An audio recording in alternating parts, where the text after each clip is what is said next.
मुंबईचा महापौर हा मराठी असेल की अमराठी या मुद्द्यावरनं मुंबईसह महाराष्ट्र वाचवा कृती समितीचे कार्यकर्ते आणि मंत्री आशिष शेलार हे आमनेसामने आले। मुंबईचा महापौर मराठीच हवा अशी घोषणाबाजी कृती समितीच्या कार्यकर्त्यांनी आशिष शेलार यांच्या समोर केली। यावेळी कृती समितीच्या कार्यकर्त्यांकडे बोट करून आशिष शेलार हे मुंबईचा महापौर हिंदू होईल असं म्हणाले। हुतात्मा स्मृती दिनानिमित्ताने मंत्री आशिष शेलार हे हुतात्मा चौकामध्ये गेले होते आणि त्यावेळी हा सगळा प्रकार घडला। आमची आपल्या पक्षाला सुद्धा विनंती आहे की आपण जास्तीत जास्त मराठी उमेदवार द्यावे, कारण आता सध्याच्या महानगरपालिकेमध्ये गेल्या वर्षीच्या 83 अमराठी नगरसेवक महापौर सुद्धा काहीतरी बदल झाला पाहिजे। मराठी माणूस देशाला घडवतो, महापौर मराठी पाहिजे, मराठी महापौर पाहिजे आम्हाला।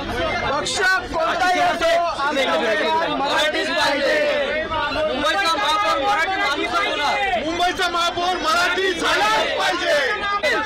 नाही मराठी पाहिजे, तुम्ही सांगा ना मराठीत असेल।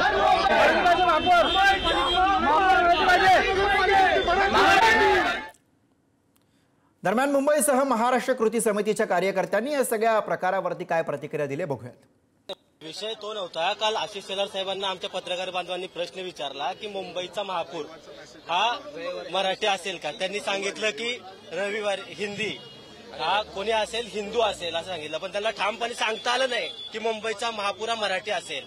त्याच्यासाठी मी त्यांना म्हणलं की तुम्ही ठामपणे सांगा मुंबईचा महापौर हा मराठीच असेल, आणि जे काही आपण नगरसेवक देणार आहात तर हा संदेश त्यांना मी दाखवला माझ्याकडचा। त्यावर का बोलले आशिष शेलार? त्या हात मिळवले गेले तरी ठामपणे सांगू शकले नाहीत की मुंबईचा महापौर हा मराठीच असेल।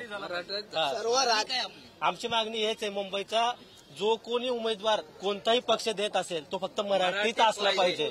संपूर्ण मुंबईसह महाराष्ट्रामध्ये मराठी म्हणून, मराठी भाषिक म्हणून मराठा समाज तसंच इतर जातीय समाज आपली जात बाजूला ठेवून मराठी म्हणून एकवटेल आणि मराठी भाषिक म्हणूनच उमेदवार सर्वांनी द्यावेत। यासाठी आम्ही पक्ष कोणताही असतो आमचा उमेदवार मराठीच पाहिजे ही घोषणा करतोय।